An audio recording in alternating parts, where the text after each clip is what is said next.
are your thoughts about the exit interview from Miss Hewitt that she had just released? Okay, so I'm very disappointed by that exit interview. There were numerous false statements in that exit interview, things that we can say are demonstratively false. We can go through those if you like, but just, right off the bat, she said that she was the most qualified or more qualified than anyone else in the district attorney's office to try the case. We have 8 attorneys in this office who have death penalty experience who are very well qualified and ready to try the case. She said that for something like 7 months or something like that it was just her and a paralegal who had been working on the case. That's just a blatant falsehood. It was her, another attorney, Ada, who were in the case at the beginning, along with the paralegal and 2 victim advocates. Later on, we added another attorney, Ron Banerjee, who unfortunately passed away, but he had been on the case with her and Ada for a while. When Ada was pulled off of the case, shortly after that, we moved and added Rebecca Tarango, and then after that we added Michael Williams. So, and even Rick Locke had been on the case for a while as well. So, to say that it was her by herself working on the case with a paralegal, it's just a falsehood. There are some other things in there. It just the whole thing just really was very frustrating, and then to have it turned over to the media and have so many media outlets citing to it as being truthful is very frustrating for me. And so what is your response to the allegations that every decision regarding the Walmart case would be done to get you reelected? So what do you think about that statement, and what kind of decisions would she even be referring to? Okay, well, first off, she said in her exit interview that she had been told all decisions would be made by her. And let me tell you, no competent district attorney in this state would allow any underling to make all decisions on any case, much less a major case like this. No competent district attorney in the state of Texas is going to delegate all their authority to an assistant district attorney. So right there, just starting out of the gate, that statement doesn't ring true. Second, whether or not this is political or not, let me tell you that's offensive to me, because from the very beginning, when I was very first sworn into office, I made it clear that my number one priority was to get the Walmart case back on track. The previous administration had delayed, hadn't moved forward on Walmart for nearly 2 years. And then for the 4, 5, 6 months before Ms. Rosales was forced to resign, there were some things going on with the Walmart case that seriously called in her competency as district attorney. And it jeopardized the district attorney's office even being able to move forward with the Walmart case. The community about this time last year had grave concerns about the Walmart case even being able to move forward. When I was appointed, my number one priority, and I said this over and over again, my number one priority was to get the Walmart case back on track. Our community deserves nothing less. Those victims deserve nothing less than to have the Walmart case back on track and to let an El Paso jury decide his fate. That has been my number one priority. And this isn't a matter of politics. This isn't a matter of getting someone elected or not elected. This is a matter of seeking justice for the people of El Paso. And that's what I'm here to do. That's what this case is about. That was my number one priority from the beginning. This isn't about elections or not elections. And that has, from the beginning and all the way through, every decision I've made about this case is about making sure that we are seeking justice for the people of El Paso, for the people of Ciudad Juarez, for our entire community, and for those victims of this crime. That's what this is about. So you don't know any of the decisions that she was referring to help me with the re-election? Look, The election's going to take care of itself. I'm not worried about the election. I'm worried about the Walmart case. I have been worried about the Walmart case. And that's why we have put people in place in the Walmart case. That's why I've devoted the resources. It's why I've gone to the governor's office to make sure we get the grant money in. It's why I have told everyone who's ever worked on the Walmart case, you tell me what we need and we're going to get all of the resources put there. That's why we have dedicated office space for the Walmart case. It's why I have met with the victims and the family victims and so many times in order to assure them that this is our number one priority. The election's going to take care of itself. I don't even have, I'm not even out there campaigning because that's not what I'm concerned about. I'm concerned about making sure that we get justice for the community, that we get justice in our cases that we're in here prosecuting on a weekly basis.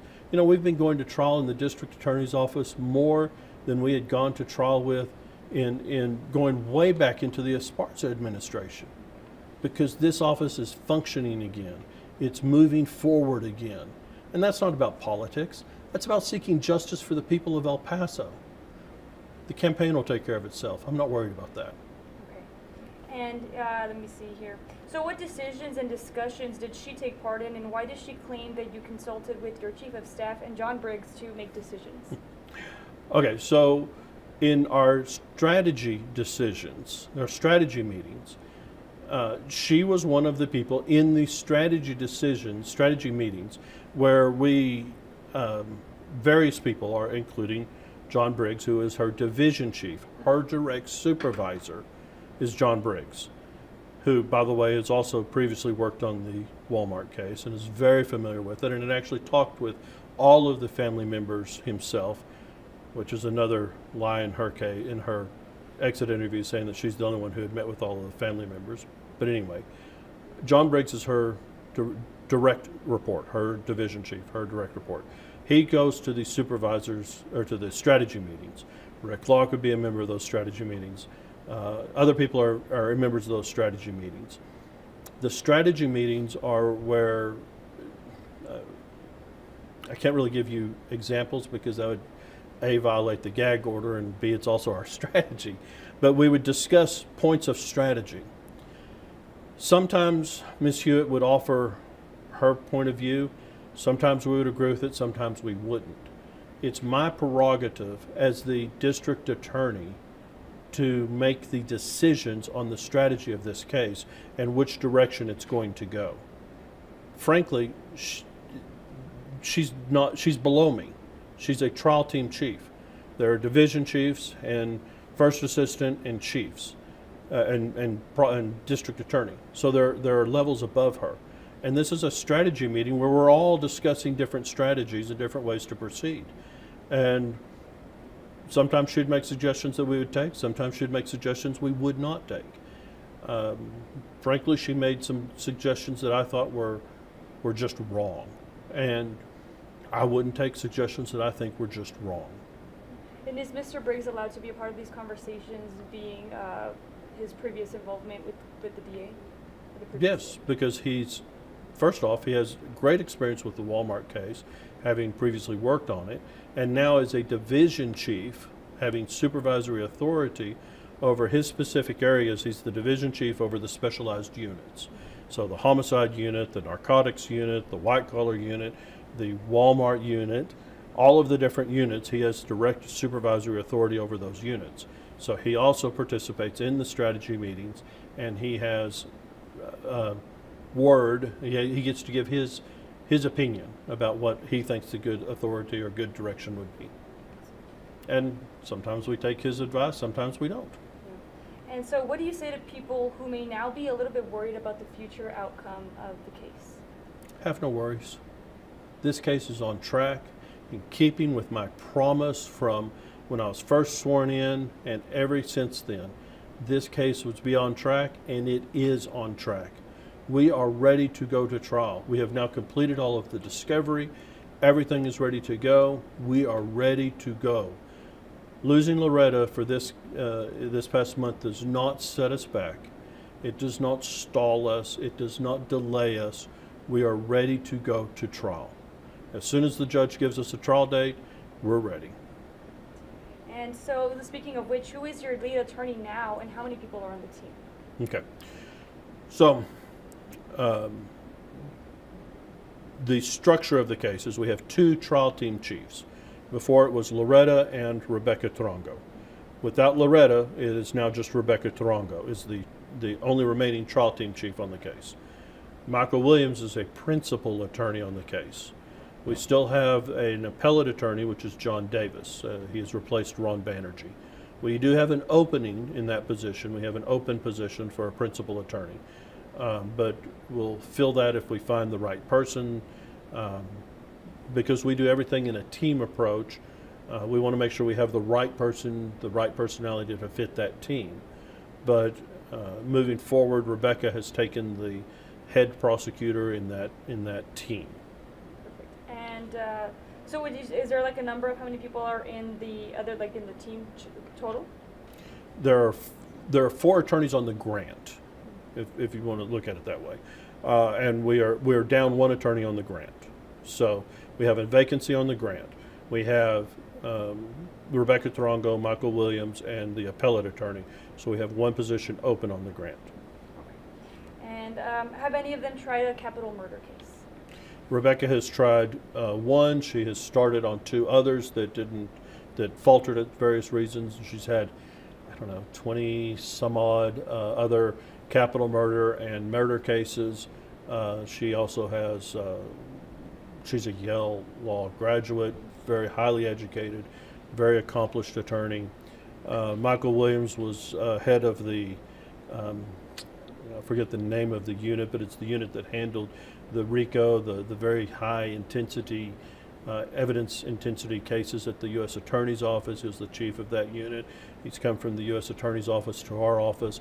He's used to handling very high volume evidentiary cases. That's why we recruited him from the U.S. Attorney's Office, because Walmart has such a high volume of discovery. We wanted somebody who has that kind of a mindset to be able to handle a very high level, volume level of discovery and not get overwhelmed with it. I have a previous capital murder death penalty case that I've handled, and I'll be sitting in on the case as well. And then that's what we have on the trial attorneys right now. John Davis has handled numerous capital murder cases on the appellate side. Too many to count, because he was previously the head of our appellate division before he retired, and then came back and now is working again as an appellate attorney. So the number of capital murder death penalty cases he's handled on the appellate side are in the double digits. Okay. Let me see. So what is your response to the allegations that you had no involvement in the actual preparation of the witnesses nor the discovery process during that September hearing, and that you were the first chair or the lead on that case? Well, that's a multi-part I know, question. right? So Let's go to the first one then. So what is your response to the allegation that you had no involvement in the actual preparation of the witnesses nor the discovery in that September hearing? Well, there were no witnesses in the September hearing. So there were no witnesses to call. I didn't prep any witnesses because there were no witnesses to call in the September hearing. We did discuss the discovery, the same discovery that we had been discussing in our strategy meetings. So there were a couple of issues there. One of them is we had discussed, and we discussed this a little bit in that September hearing, that we were, so I'm trying to think if this goes too much into the gag order. Yeah. We were, I suppose not, because we did discuss it in the hearing. We were discussing in the September hearing whether or not we were going to use a third-party vendor to organize our discovery, or if we were going to do it in-house. I was very, very involved in the third-party vendor decision because that involves a lot of money, and the expenditure of money obviously all has to run through me. I'm the one who has to decide if we're going to spend that money.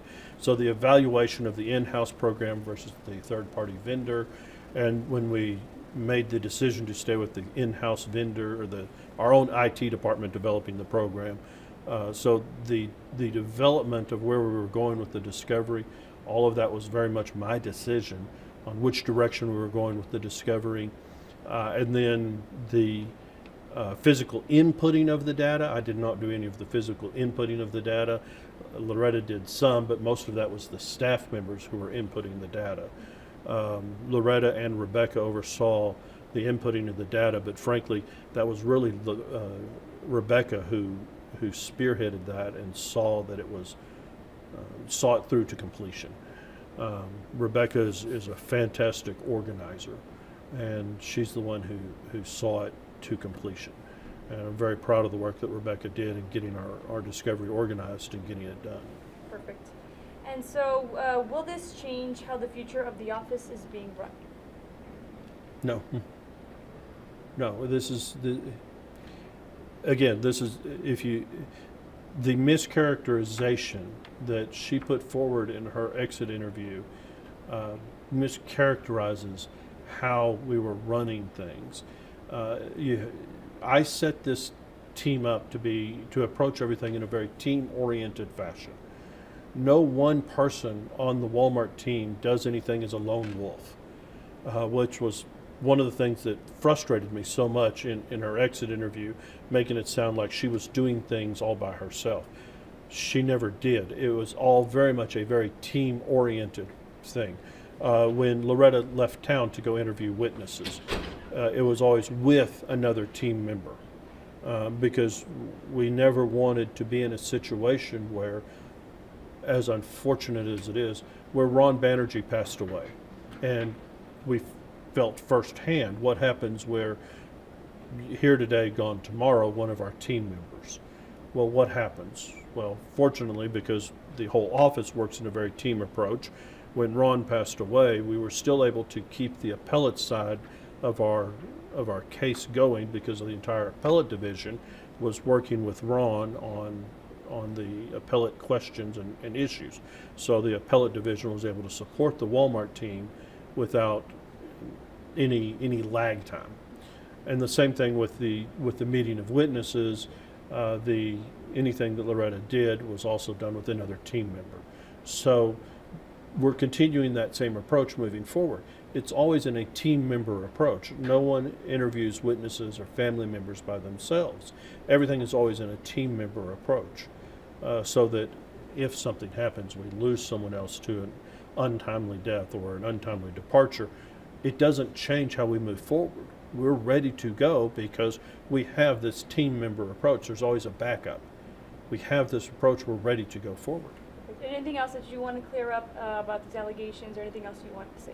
I just think it's important to remember that in this exit interview, Ms. Hewitt, for whatever reason, emphasized things that are not true. In fact, if you even read the interview from the beginning to the end, she emphasizes throughout the interview question, her exit interview, that her real complaint is that she didn't feel like she was being paid appropriately. But if you look, her pay from December when she started of last year through about August, she was perfectly content with. She didn't complain about her pay and the problems with her pay until she found out that one of her other team members was being paid more than her. Once she discovered one of her other team members was being paid more than her, she began to complain about her pay. We fought and tried and worked hard to get her pay raised. Unfortunately, that pay raise didn't come through until after she had turned in her resignation. Be that as it may, at the end of her exit interview, if you read the last paragraph, she says, despite her salacious accusations, that she would have continued to work here if she had been paid what she was being asked for. I think that kind of says everything about it. Thank you. All right, thank you.